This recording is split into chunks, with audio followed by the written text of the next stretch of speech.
우리나라 초고령 사회의 시작인 1960년대생들의 은퇴가 본격적으로 시작되었습니다. 1960년대생들은 우리나라에서 가장 많은 860만 명으로 대한민국에서 가장 많은 인구 비중을 차지하는데요. 대한민국의 발전은 이들의 사회 참여와 함께 본격적인 성장을 이루어내며 전 세계를 깜짝 놀라게 하여 한강의 기적이라는 엄청난 신화를 써내려갔는데요. 그렇게 열심히 일한 1960년대생들의 대규모 은퇴가 진행되고 있습니다. 대한민국 고도성장의 주역인 이들에게는 지나온 세월만큼 아름다운 노후가 펼쳐지게 될까요?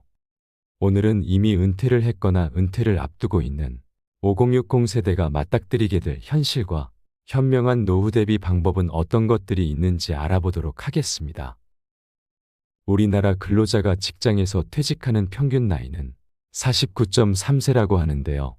정년인 만 60세까지 다 채우고 은퇴하는 경우는 10명 중 1명도 채 되지 않는다고 합니다. 청년 시절부터 정년인 60세까지 일하고 퇴직하는 분들의 경우라면 부자는 아니더라도 연금을 꾸준히 납입해왔고 정년까지 다녔으니 그래도 노후 준비에 있어 사정이 그나마 나은 편입니다. 그러나 요즘 사오정이라는 말도 있듯이 45세를 전후해서 본인 의사와는 상관없이 희망퇴직을 당했거나 일찍 은퇴를 한 경우라면 상황은 정말 어렵다고 봐야 합니다. 회사 사정에 떠밀려 쫓기듯 은퇴한 경우에는 꽤 이른 나이임에도 불구하고 괜찮은 직장을 다시 구해서 재취업하기란 하늘의 별 따기만큼이나 어려운데요. 회사에 다닐 때 아무리 열심히 일했고 노하우가 있고 높은 위치에 있었더라도 재취업할 때 별로 도움이 되지 않는 경우가 대다수입니다. 왜냐하면 젊은 신입사원처럼 일을 편하게 시킬 수 있는 나이도 아니고 관리자급으로 뽑기에도 피라미드 구조상 경쟁이 치열하기 때문에 내가 선택받기란 매우 어렵습니다. 그렇게 열심히 발로 뛰어다니며 여기저기 닥치는 대로 이력서를 넣어서 운 좋게 재취업에 성공하더라도 이전 직장에서 받던 월급을 기대하는 것은 무리입니다. 또한 이 시기에는 자녀들이 아직 독립하지 않고 공부하는 시기라서 돈 나갈 일이 여전히 많습니다. 그리고 내 집 하나 마련하자고 대출받은 아파트 대출금도 아직 갚아야 할 기간이 많이 남은 경우가 대다수입니다. 우리와 비슷하게 고령화가 심각한 옆나라 일본과 비교해보면 두 가지 면에서 큰 차이점이 있다고 하는데요. 첫째는 일본은 연금 제도가 우리나라보다 많이 앞서 시작되었고 시스템 또한 잘 되어 있어 노후에 연금을 받아 아꼈으면 그럭저럭 생활이 가능한 수준이라고 하나 우리나라는 국민연금만으로 노후 생활비를 감당하기엔 너무 어렵다고 합니다. 두 번째는 일본의 은퇴자들은 은퇴 시기에 빚이 없는 반면 우리나라 은퇴자들은 대부분 아직 갚아야 할 빚이 남은 경우가 대다수라는 겁니다. 따라서 은퇴 후에도 남은 대출금과 자식들 뒷바라지가 아직 끝나지 않은 상황에서 많은 사람들이 노후 생활비가 부족해진다고 합니다. 그래서 주 일자리에서 은퇴했더라도 주로 70대 중반까지는 무슨 일이라도 하고 싶어 한다는데요. 대기업에 다니다 은퇴했더라도 노후 준비가 제대로 되어 있지 않아서 본인 생각과 다르게 생활에 어려움을 겪는 사람들도 많다고 합니다. 요즘 60년대생들을 부르는 말이 있다고 하는데요. 부모를 마지막으로 부양해야 하는 세대이자 자녀에게 부양받지 못하는 처음 세대라고 해서 마처 세대라고 부르기도 한다는데요. 그만큼 60년대생들의 뼈아픈 현실을 그대로 반영한 말이 아닌가 싶어 마음이 참 무겁습니다. 최근 고물가와 고비용이 이어지면서 충분히 준비했다고 자신하며 퇴장했던 은퇴자들조차 불안에 떨기 시작했다고 하는데요. 근심 걱정 없이 건강하고 행복한 노후를 보내려면 어떻게 준비해야 할까요? 대한민국 경제발전의 주역들이었던 5060 세대의 불행한 노후를 막기 위해 은퇴 이후 무엇을 준비해야 하는지 4가지 방법에 대해 알려드리겠습니다. 첫째, 은퇴를 최대한 미루어야 합니다. 은퇴 후 자산을 축적하는 방법은 2가지입니다. 투자 금액을 늘리거나 소득 기간을 늘리는 것인데요. 투자 금액을 늘리는 방법은 주식이나 부동산 등 재테크를 통해 축적된 자산을 늘리는 것인데 은퇴 후에는 아무래도 현역 때보다 재테크 센스가 떨어지거나 리스크가 너무 커서 위험할 수 있기 때문에 차라리 소득 기간을 연장하며 은퇴를 최대한 미루어 생활비를 해결하는 방법이 났습니다. 다소 소득이 낮은 일자리로 옮기더라도 직장 생활을 지속하는 것이 목표가 되어야 합니다. 이런 방법이 은퇴 후 급격한 소득 절벽을 막을 수 있습니다. 두 번째는 현재의 소비가 합리적인지 점검해야 합니다. 은퇴 후 더 이상 근로소득이 발생하지 않으면 소비를 할 때 은퇴까지 축적한 자산이 점점 줄어드는 구조가 되는데요.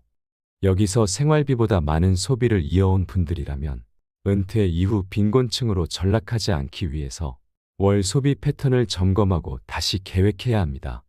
이것을 통해 과감하게 줄일 수 있는 것들을 줄여나가거나 합리적으로 조절해야 합니다. 세 번째는 현재 거주하는 주택은 자산이 아니라고 생각해야 합니다.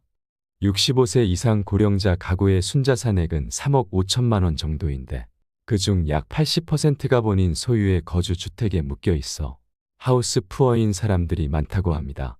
현금성 자산은 약 4천만 원으로 이런 상태에서 은퇴를 맞는다면 분명 은퇴 빈곤에 처하게 될 가능성이 매우 높습니다.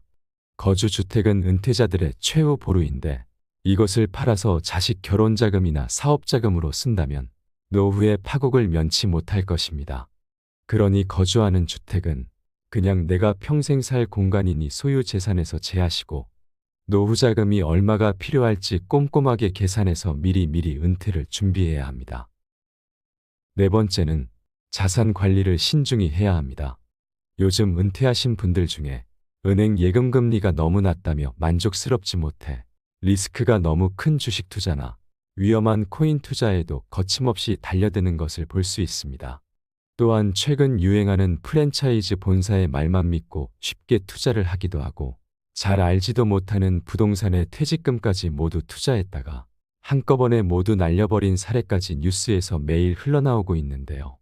젊은 사람이라면 한 번 정도 투자해서 실패했더라도 다시 만회할 만한 충분한 시간이 있겠지만 은퇴자들은 단 한 번의 실패로도 돌이킬 수 없는 결과를 초래하기 때문에 절대 무리하게 투자하거나 잘 모르는 분야에 덜컥 손을 대면 절대 안 됩니다.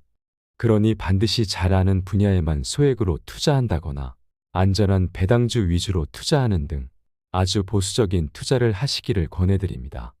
우리가 다 아는 투자의 대가인 워렌 버핏조차도 투자할 때 가장 중요한 것으로 잃지 않는 투자를 하라고 꼭 강조한다는데요.